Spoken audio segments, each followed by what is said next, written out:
विश्वास कमजोर होना, इतनी शक्ति हमें देना दाता।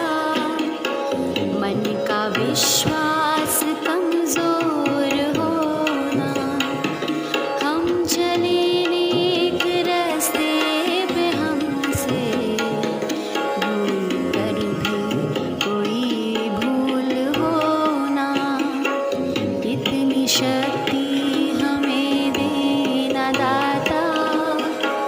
मन का विश्वास कमजोर होना, दूर अज्ञान के हो अंधेरे, तू हमें ज्ञान की रोशनी दे। हर बुराई से बचते रहे हम, जितनी भी दे भली जिंदगी दे। बैर होना किसी का किसी से, भावना मन में बदले की होना। हम चले नेक रास्ते पे, हमसे भूल कर भी कोई भूल होना, इतनी शक्ति हमें देना दाता। मन का विश्वास कमजोर होना, हम न सोचे हमें क्या मिला है, हम ये सोचे किया क्या है अर्पण। फूल खुशियों के बांटे सभी को, सबका जीवन ही बन जाए मधुबन। अपनी करुणा का जल तू बहा के, कर दे पावन हर एक मन का कोना। हम चले नेक रास्ते पे, हमसे भूल कर भी कोई भूल होना, इतनी शक्ति हमें देना दाता। मन का विश्वास कमजोर होना। Good morning everyone. Today thought is difficulties strengthen the mind as well as labor does the body. जैसे श्रम करने से शरीर मजबूत होता है, उसी प्रकार से कठिनाइयों से मस्तिष्क सुदृढ़ होता है। इसीलिए हमें अपने दिमाग को खाली नहीं छोड़ना चाहिए, कुछ ना कुछ नया सीखते रहना चाहिए, क्योंकि सीखने की कोई उम्र नहीं होती है। और बच्चों, आपको पता है ना, खाली दिमाग शैतान का घर होता है। धन्यवाद। सुप्रभात। आज का शब्द है पैकेज। PACKAGE। पैकेज का अर्थ होता है पुलिंदा, गट्ठा, पार्सल, एक मुश्त या किसी कर्मचारी को साल भर में मिलने वाले सभी भत्तों और वेतन का योग। आइए अब इसे वाक्य प्रयोग से समझ लेते हैं। I undid the package and took out the books. मैंने गट्ठा खोल दिया और किताबें निकाल लीं। Please undo the package. कृपया गट्ठे को वापस खोल दें। धन्यवाद। सुप्रभात बच्चों, मैं सोनम आपके लिए लाई हूँ आज की पहेली। एक सुबह एक शाम को आए और अंधकार को दूर भगाए। दुनिया देखे खुश हो जाए, दुनिया देखे खुश हो जाए। इनके बिना न रौनक आए, इनके बिना न रौनक आए। बताओ बच्चों क्या? हाँ, सोचो। सही जवाब सूरज और चांद। सूरज सुबह और चांद शाम को आकर अंधेरा दूर भगाता है। नमस्कार। आज का इतिहास।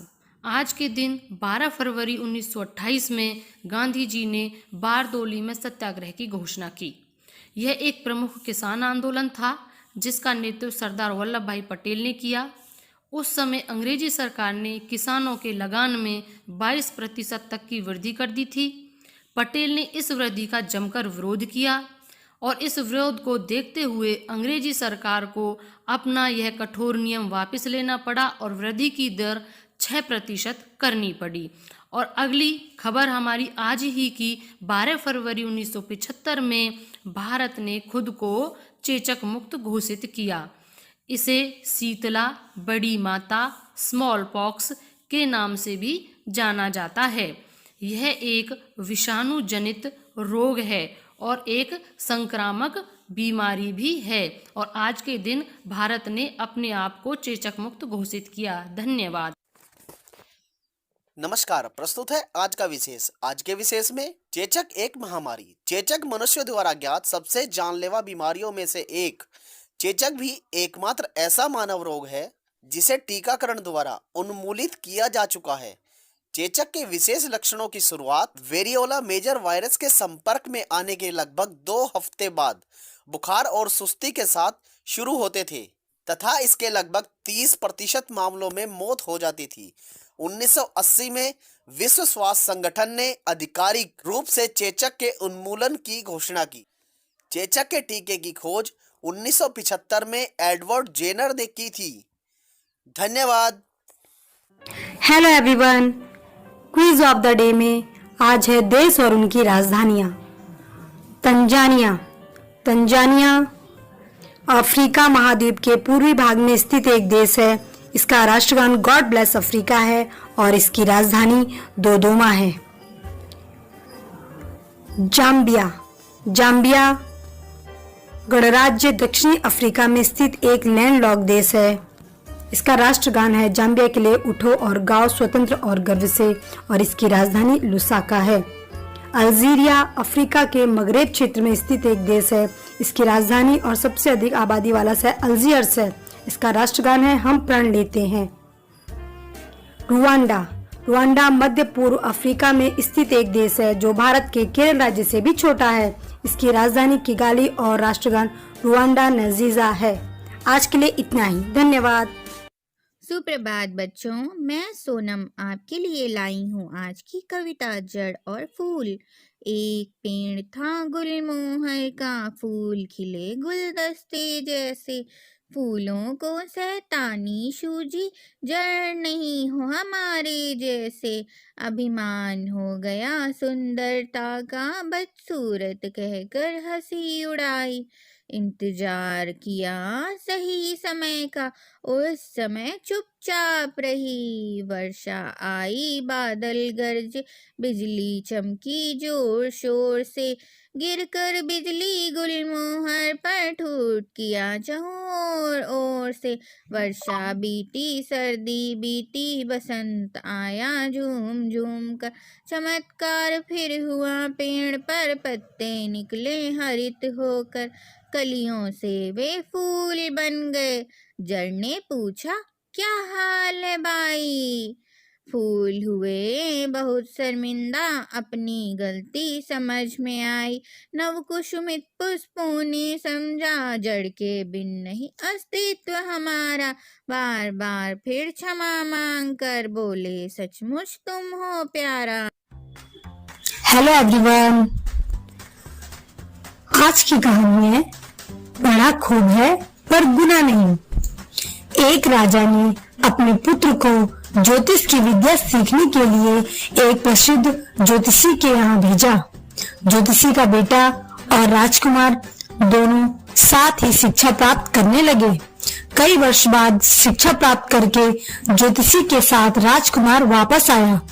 राजा ने अपने पुत्र की परीक्षा लेने का विचार किया। इसके लिए राजा ने अपने हाथ में चांदी की एक अंगूठी रखते हुए राजकुमार से पूछा, बताओ मेरी मुट्ठी में क्या वस्तु है। राजकुमार बोला, सफेद सफेद गोल गोल सी कोई कड़ी चीज है, बीच में उसके एक सुराख है। राजा बहुत खुश हुआ और बोला, इतना तुमने ठीक बताया है, अब उस चीज का नाम बताओ। राजकुमार ने बताया, चक्की का पात। राजा को यह सुनकर बहुत निराशा हुई। उसने मन में सोचा कि यही है इसकी ज्योतिषी की पढ़ाई। जब उसने ज्योतिषी से इस बाबत सवाल किया तो ज्योतिषी ने बताया, जहाँ तक ज्योतिष विद्या की बात है, वहाँ तक उसके द्वारा दिए गए पहले जवाबों से आपको इसका अंदाजा हो गया होगा। लेकिन राजन, अकल तो जिसके पास जितनी होती है उतनी ही उसके काम आती है। राजकुमार में विद्या का नहीं अकल का घाटा है। इसे यह मामूली बात भी समझ में नहीं आई कि चक्की के पार्ट जैसी बड़ी चीज आपकी हथेली में कैसे आ सकती है। किसी को समझ देना मुश्किल है।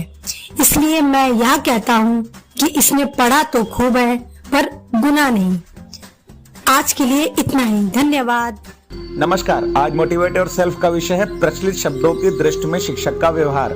शिक्षक शब्द बनता है 3 अक्षरों से, जिसमें शी से बनता है शिखर तक ले जाने वाला, क्ष क्षमा की भावना रखने वाला, का कमजोरी दूर करने वाला। इसी प्रकार अध्यापक शब्द बनता है 4 अक्षरों से, आ अध्ययन अध्यापन में रुचि रखने वाला, ध्यान पूर्वक बच्चों के प्रश्नों को सुनने वाला, पा परिश्रमी एवं परीक्षा के प्रति वफादार, का कर्तव्यनिष्ठ। इसी प्रकार टीचर वर्ड बनता है 7 लेटर से, T for truthful and tolerant यानी विश्वसनीय एवं धैर्यशाली, ई फॉर एफिशिएंट यानी कुशल, ए फॉर एफेक्शनेट यानी मिलनसार, C for cheerful and command over subject यानी प्रसन्नचित्त एवं विषय पर अधिकार, एच फॉर हेल्दी शारीरिक एवं मानसिक रूप से स्वस्थ, ई फॉर एनर्जेटिक कार्य करने की शक्ति रखने वाला, R for resourceful and regular साधन संपन्न एवं नियमित। हमें एक शिक्षक के रूप में उपरोक्त गुणों को अपने व्यवहार में लाने के लिए निरंतर प्रयास करने का अभ्यास करना चाहिए। धन्यवाद। आपका दिन शुभ हो।